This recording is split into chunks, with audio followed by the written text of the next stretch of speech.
if you torture someone, what you get is baloney. Well, it turns out they feel differently. The CIA feels differently than you do. If you read the 175 pages, they talk about, we got this guy, we get Hambali, we get his brother, and it happened by corroborating all this different evidence from the material they got. And they only waterboarded 3 guys, and on top of that, I want to know how you feel about the light deprivation, when you talk about not sleep deprivation, when you talk about hot cold, when you talk about bugs. Does that all bother you? Yeah. In hindsight, do you think any of those tactics that were used against Khalid Sheikh Mohammed and others went too far? I don't.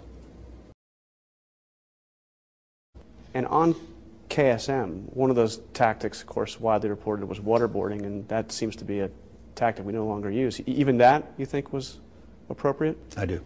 If we're not going to be a country that goes by the rule of law when it's convenient or inconvenient, then what do we stand? Dear visitors and friends and those of you in our television audience, the United States of America, one of the greatest nations in the last 6,000 years, is in grave trouble, not because of the power of a foreign government, but because of an internal rot and decadence that could very well sentence this nation to the ignominy that many of her sister nations have gone to before her. America is in the path of Sodom and Gomorrah, ancient Egypt, Babylon, and Rome.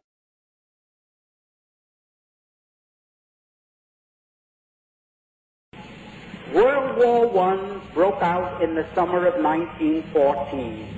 Now that war was waged on one side by Great Britain, France, and Russia, and on the other side by Germany, Austria-Hungary, and Turkey. What happened? Within 2 years, Germany had won that war. Not alone won it nominally, but won it actually. The German submarines, which were a surprise to the world, had swept all the convoys from the Atlantic Ocean, and Great Britain stood there without ammunition for her soldiers, stood there with 1 week's food supply facing her, and after that, starvation. At that time, the French army had mutinied. They lost 600,000 of the flower of the French youth in the defense of Verdun on the Somme. The Russian army was defecting. They were picking up their toys and going home. They didn't want to play war anymore. They didn't like the Tsar. And the Italian army had collapsed. Now, Germany, not a shot had been fired on the German soil. Not an enemy soldier had crossed the border into Germany. And yet, here was Germany offering England peace terms. They offered England a negotiated peace on what the lawyers call a status quo ante basis. That means let's call the war off and let everything be as it was before the war started. Well, England in the summer of 1916 was considering that seriously. They had no choice. They was either accepting this negotiated peace that Germany was magnanimously offering them, or going on with the war and being totally defeated. While that was going on, the Zionists in Germany, who represented the Zionists from Eastern Europe, went to the British War Cabinet, and I'm going to be brief because it's a long story, but I have all the documents to prove any statement that I make. If anyone here is curious or doesn't believe what I'm saying is at all possible. The Zionists in London went to the British War Cabinet and they said, look here, you can yet win this war. You don't have to give up. You don't have to accept the negotiated peace offered to you now by Germany. You can win this war if the United States will come in as your ally. The United States was not in the war at that time. We were fresh, we were young, we were rich, we were powerful, and they told England, we will guarantee to bring the United States into the war as your ally, to fight with you on your side, if you will promise us Palestine after you win the war. In other words, they made this deal. We will get the United States into this war as your ally. The price you must pay us is Palestine after you have won the war and defeated Germany, Austria-Hungary, and Turkey. Now, England had as much right to promise Palestine to anybody as the United States would have to promise Japan to Ireland for any reason whatsoever.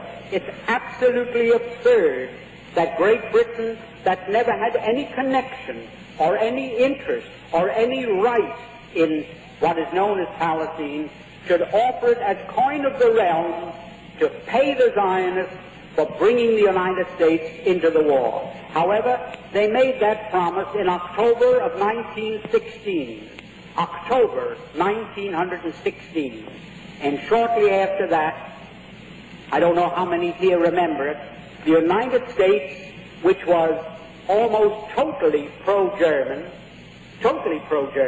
because the newspapers here were controlled by Jews, the bankers were Jews, all the media of mass communications in this country were controlled by Jews, and they were pro-German because their people, in a majority of cases, came from Germany, and they wanted to see Germany lick the Tsar.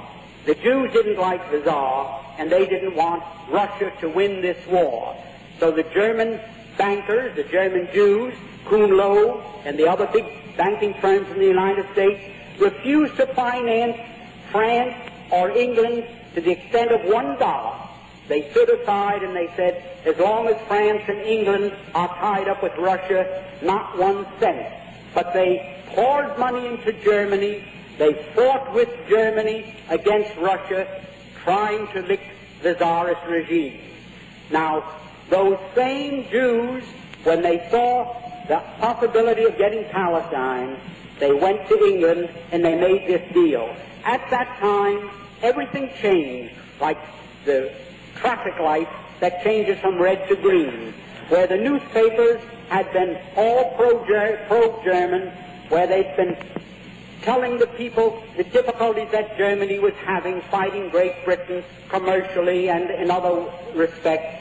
All of a sudden, the Germans were no good. They were villains. They were Huns. They were shooting Red Cross nurses. They were cutting off babies' hands, and they were no good. Well, shortly after that, Mr. Wilson declared war on Germany.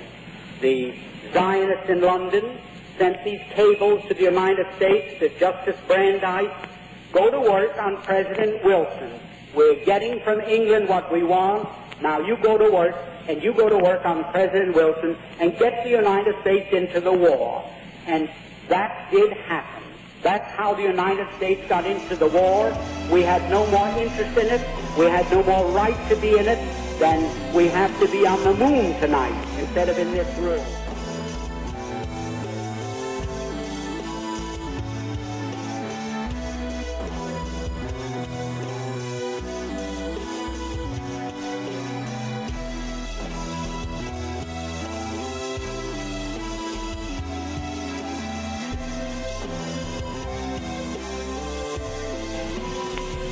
Now, the war, World War I, in which the United States participated, had absolutely no reason to be our war.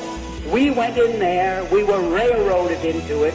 If I can be vulgar, we were suckered into that war merely so that the Zionists of the world could obtain Palestine.